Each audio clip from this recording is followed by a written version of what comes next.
Muchas gracias a todos. Sean bienvenidos todos los medios de comunicación. Saludo a todos los amigos que nos ven en vivo y a los que nos verán luego a través de todos los diferentes medios, en redes sociales, a los que nos ven a través de Facebook Live, de la página de Presidencia de la República en Facebook y pues otros que estarán transmitiendo.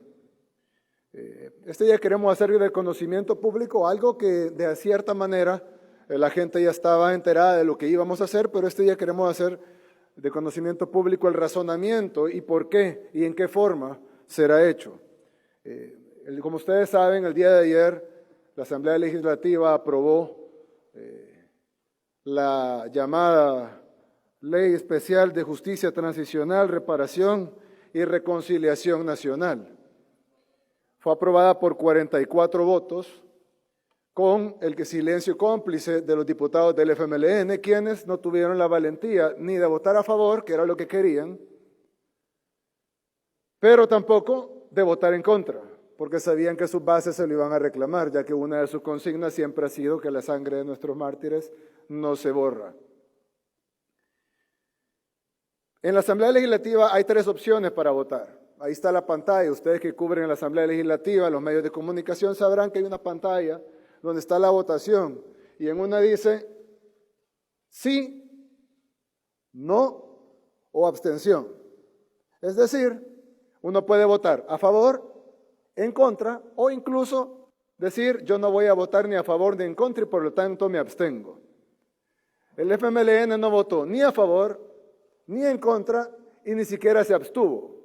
Es decir, es como si los 23 diputados del FMLN hubieran ido al baño al momento de la votación y simplemente nadie apretó ninguna de las 3 opciones. Esta es una forma de mantener la negociación con Arena, que incluye la exoneración de Norman Quijano e incluye el reparto de la Corte de Cuentas, pero no tener un discurso para sus bases y poderle decir a sus bases: nosotros no votamos por la ley.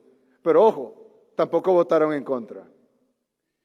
Ahora, ¿por qué esta matemática legislativa? ¿Cómo funciona?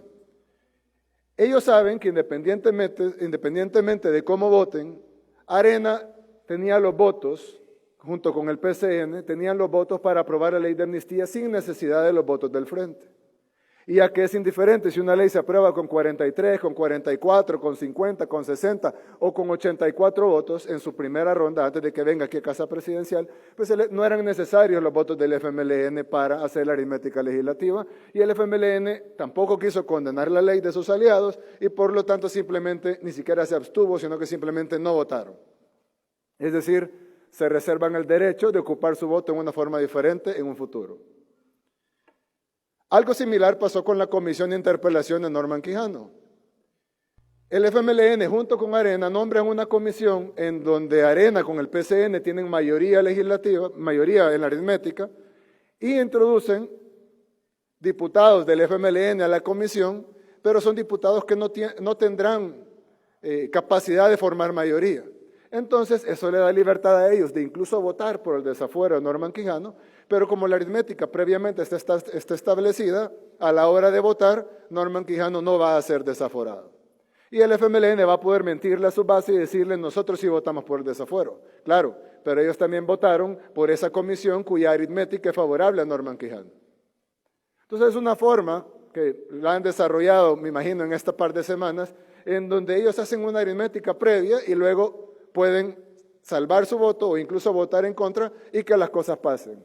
Así como hicieron para crear una comisión, la cual tienen los votos para no desaforar, aunque ellos protesten y voten por el desaforamiento. Pero ya la aritmética ya está dada.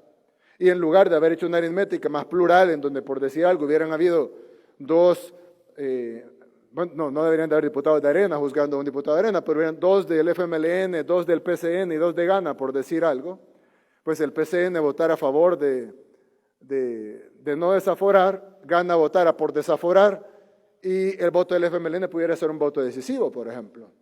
Y hubieran tenido la aritmética para nombrar una comisión de esa forma. Sin embargo, ellos decidieron aliarse con Arena, nombrar una comisión donde ellos no tuvieran posibilidad aritmética y luego pues pueden hacer el berrinche que quieran, ya no hay votos para desaforar a Norman Quijano. Es una forma de engañar a sus bases Entiendo que el 2.8% de la población que apoya al FMLN, de acuerdo a las dos últimas encuestas, hay gente inteligente y que puede entender esto y saber que su cúpula los está engañando.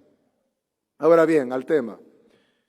Esta ley especial de justicia transicional, reparación y reconciliación nacional es un fraude en su propio nombre.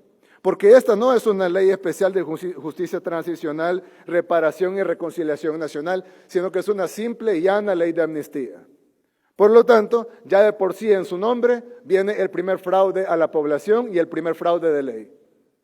Ya que la ley no tiene nada que ver con el nombre, no tiene nada que ver con justicia transicional, no tiene nada que ver con reparación y no tiene nada que ver con reconciliación nacional. Es una simple y llana amnistía cuyo único objetivo es aminorar o desaparecer las penas para los criminales de guerra y los que han cometido crímenes de lesa humanidad.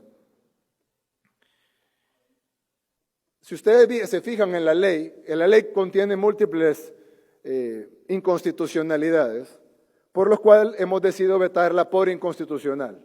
Como ustedes saben, la Presidencia de la República puede vetar por inconveniente o puede vetar por inconstitucional en el proceso de formación de ley, o puede sancionarla o puede observarla. Si nosotros la sancionábamos, es decir, la aprobábamos, éramos cómplices no solo de una inconstitucionalidad y de un fraude de ley, sino además de una infamia. Al no hacer eso, teníamos otras tres opciones. Observarla y decir, no nos parecen estos o estos aspectos de la ley, pero entonces fácilmente hubieran sido superados por la misma aritmética legislativa que la aprobó, o la podemos vetar, y la podemos vetar por inconveniente, es decir, no estamos de acuerdo con lo que la ley dice, o la podemos vetar por inconstitucional, es decir, no solo no estamos de acuerdo con lo que la ley dice, sino que la ley es inconstitucional. Entonces la vetamos por inconstitucional. La ley tiene varios absurdismos y varios vacíos legales muy fuertes.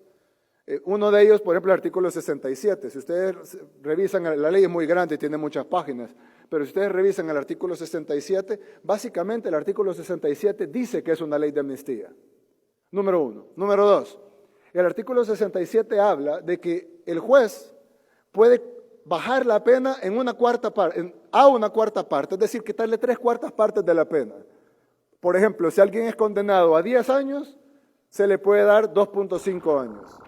Si alguien es condenado por 20 años, se le puede dar 5 años. Ese es el primer fraude, porque a pesar de que existen leyes de amnistía en otros países en las cuales se reducen penas, esta tiene que tener criterios objetivos. En este caso no tiene criterios objetivos, simplemente dice que si la persona pide perdón y se siente arrepentida y colabora, entre comillas, con las autoridades, el juez puede bajar esa pena a 1/4 parte. Pero tenemos que tomar en cuenta de que la ley en ningún momento dice qué tipo de perdón. No tome en cuenta si la víctima lo perdona o no, sino que simplemente si el victimario o el condenado en este caso dice pido perdón, la pena se le puede bajar a 1/4 parte a criterio del juez.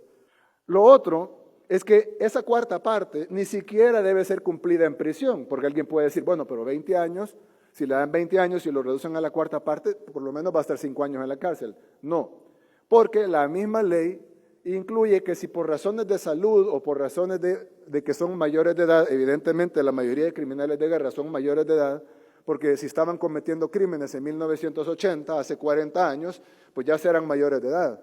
Entonces, si son mayores de edad, el juez podrá simplemente darle una medida aparte de la prisión y que no cumplan ninguna condena.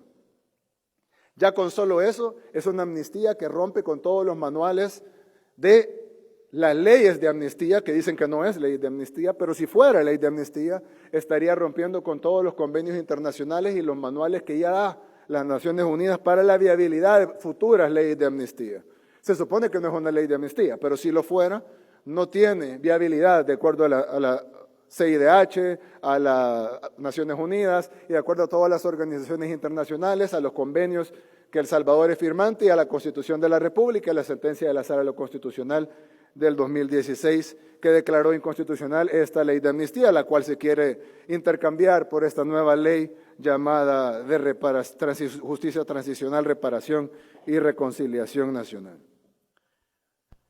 Lo otro es que, eso es increíble, es decir, es una ley, por lo menos la otra era sincera, la otra ley de amnistía era una ley de amnistía, esta es una ley tan asquerosa como la anterior, pero le han querido poner una grajea de chocolate y le han puesto un nombre bonito. Pero lo otro es que la ley le da un plazo a la Fiscalía General de la República incumplible. Evidentemente son de cientos de casos, si no miles, que se van a presentar una vez haya la posibilidad de castigar estos crímenes de guerra y de lesa humanidad, y le dan un plazo a la Fiscalía tan corto que no pudieran llevar a cabo ni 5 a 10 casos. Por lo tanto, no solo meten en un embudo todos los casos y al final de cuentas, de los 1000 casos que pudieran haber, 5 o 6 se van a procesar. Lo otro, ¿cuáles creen que van a ser los 5 o 6 casos que se van a procesar? ¿Serán los de arriba? ¿Serán los de los comandantes? ¿Serán los de los expresidentes? ¿O serán los de abajo?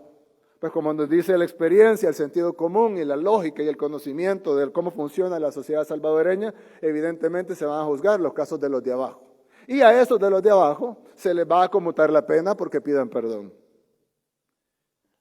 Otro factor es de que le dan a la Fiscalía General de la República, sin ningún criterio objetivo, la cualidad de poder enviar el caso al archivo sin que pueda ser reabierto, lo cual además viola un principio de que los crímenes de lesa humanidad no son prescriptibles. Y al ponerle un plazo o dejar que la Fiscalía mande el archivo y que no se pueda reabrir, pues genera la prescriptibilidad de facto de los crímenes de lesa humanidad y por lo tanto se vuelve todavía más inconstitucional. Otro factor que rompe con toda la legalidad constitucional de tratados internacionales y aval de las Naciones Unidas o de la Comisión Interamericana de Derechos Humanos, y es que todo criminal, cuando es condenado en un proceso penal, debe de responder con un castigo penal, llámese prisión, y con una responsabilidad civil, llámese indemnización a las víctimas. En esta ley no contempla ninguna indemnización pagada por el criminal. Es decir, el que hace los crímenes de guerra, el que hizo los crímenes de guerra o el que cometió los crímenes de lesa humanidad no tiene que pagar un centavo de su patrimonio como indemnización a las víctimas, sino que la indemnización la pagará el Estado, dice la ley. Ahora bien, eso suena muy bonito, que la pague alguien que no existe, ¿no? Que la pague el Estado.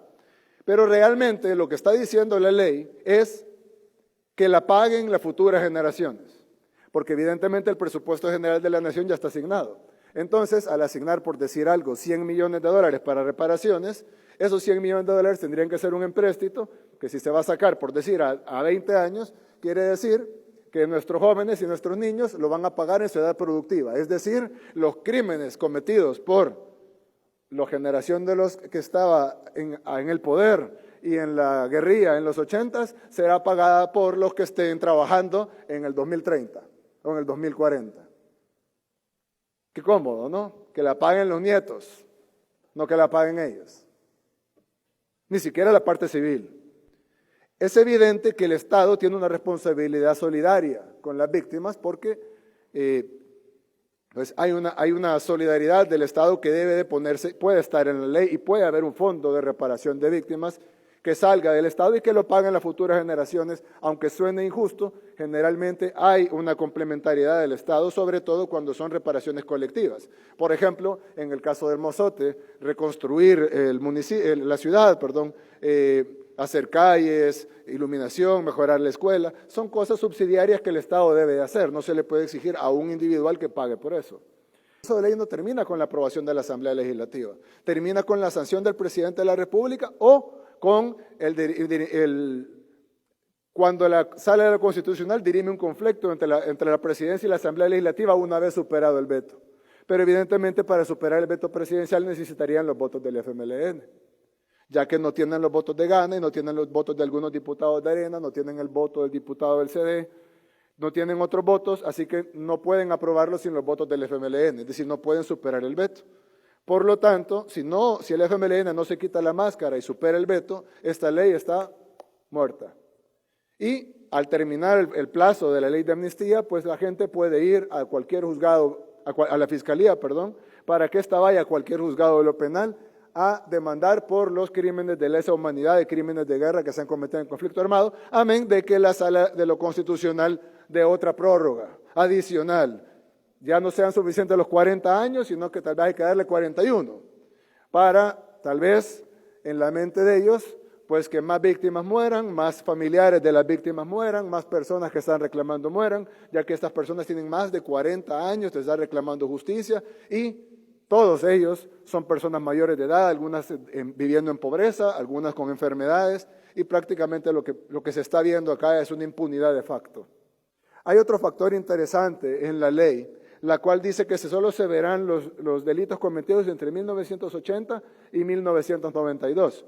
Pero hay delitos cometidos previo a 1980, como el asesinato del padre Rutilio Grande, la masacre de la UES, etc. Es decir, esto es no solo inconstitucional, sino que viola diversos convenios de los cuales El Salvador es firmante y viola además los derechos fundamentales de las víctimas y es una burla y una infamia ante el pueblo salvadoreño, otra vez cometida por los diputados de la Asamblea Legislativa, en esta ocasión por Arena y el PCN, con el silencio cómplice del FMLN, quien, repito, no votó en contra y más bien guardaron sus votos para ver qué hacer con el veto. Claro, con toda la presión internacional que ha habido, con toda la presión de la sociedad civil, incluyendo muchas de las organizaciones que apoyan al FMLN, incluyendo la militancia del FMLN, pues no sé cómo van a hacer para superar el veto, así que pudiera ser que el veto no pueda ser superado y esta ley que fue aprobada el día de ayer, pues tuvo su fin el día de hoy. Así que ahora entran en desacato, de acuerdo a la orden que les dio la Sala de lo Constitucional, otro desacato más. Ya me imagino si fuera yo el que entrara en desacato por cuarta vez de la Sala de lo Constitucional. Entran en desacato de nuevo, imagino que pedirán una prórroga, no sé si la Sala se las dará o no, pero me parece que 40 años de estar esperando ya es demasiado y es hora de que los criminales paguen por lo que hicieron, o por lo menos que empiecen los juicios de los criminales. Es imposible, es injusto, es absurdo que hayan pasado ya 40 años y todavía estemos pensando en legislar un cuerpo legal nuevo para poderles dar beneficios a los criminales de guerra. Y no se piensa en las víctimas. Ni siquiera se les escuchó realmente, como ellos mismos lo dicen y las organizaciones de las víctimas lo dicen, ni siquiera